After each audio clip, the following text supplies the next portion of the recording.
जैसा कि कहा जाता है, हम कुछ यंग ऐसे सिंगर्स को सुनते हैं जो बहुत ही टैलेंटेड हैं और हम सोचते हैं ये टैलेंट इनको इस उम्र में कैसे आ गया।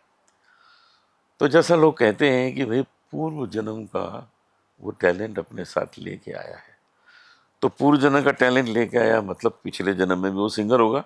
जी नहीं तो अभी गाना क्यों गा रहा है? जी, बिल्कुल ठीक है कुछ आपने। और करना चाहिए उसे। और करना तो चाहिए। इसका मतलब है एक सिंगर पुनर्जन्म में सिंगर पैदा हो जाता है।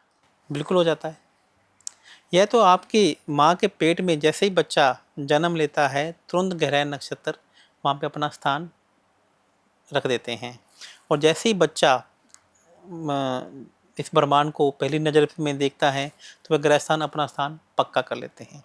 और हमारे एस्ट्रोलॉजी में ये कहा गया है कि आपको 6 दिन पहले आपकी कुंडली नहीं दिखानी चाहिए, क्योंकि छठा ग्रह है, छठा दिन होता है जन्म लेने के बाद, तब अपने ग्रह अपनी स्थिति को पक्का कर लेते हैं।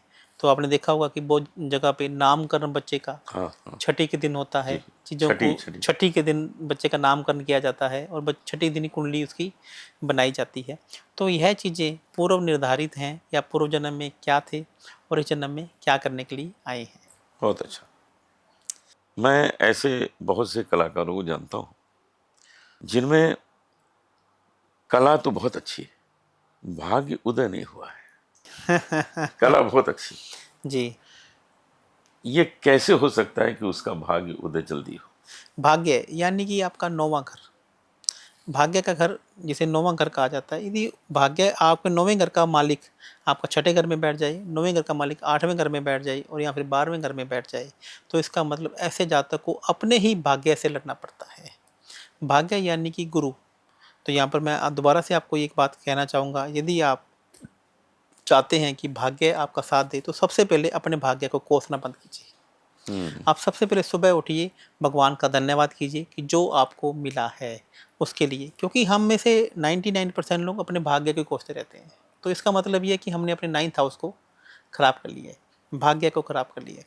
और यदि आपको अपना भाग्य जगाना है तो यानी कि धनु राशि, नवां घर है लॉन्ग ट्रैवल। आप कहीं भी पहाड़ों पर जाइए जहाँ पर देवी देवताओं का स्थान है, और वहाँ पर जाकर आप चीनी कोटेड फुलियाँ का प्रसाद आता है जिसे आपने सुना होगा, तो वह जाकर आप चढ़ा देते हैं।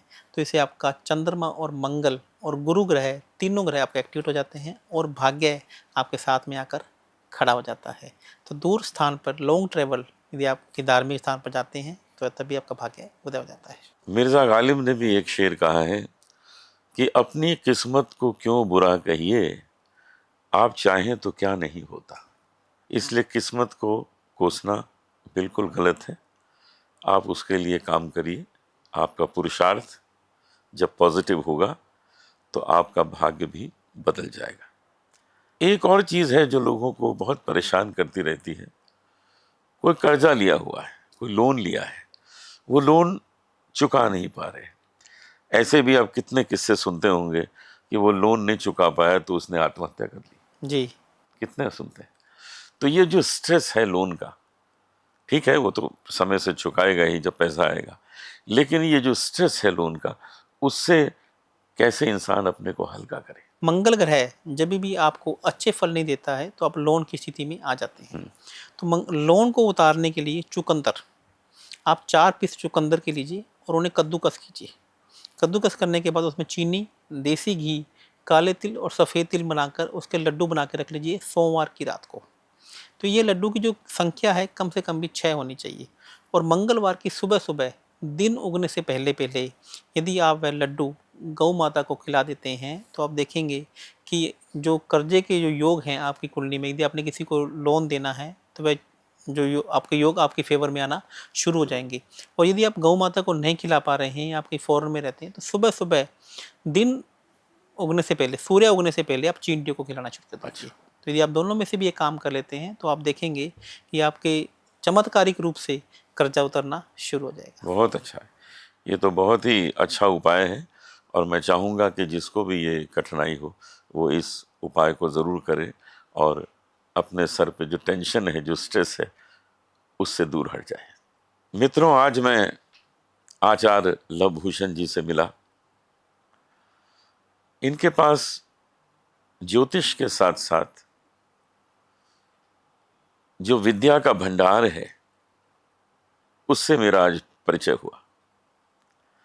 मनुष्य के अंदर तभी कोई विशेषता आती है जब उसने अध्ययन किया हो, और अध्ययन के साथ साथ उस पर ईश्वर की कृपा प्राप्त हो।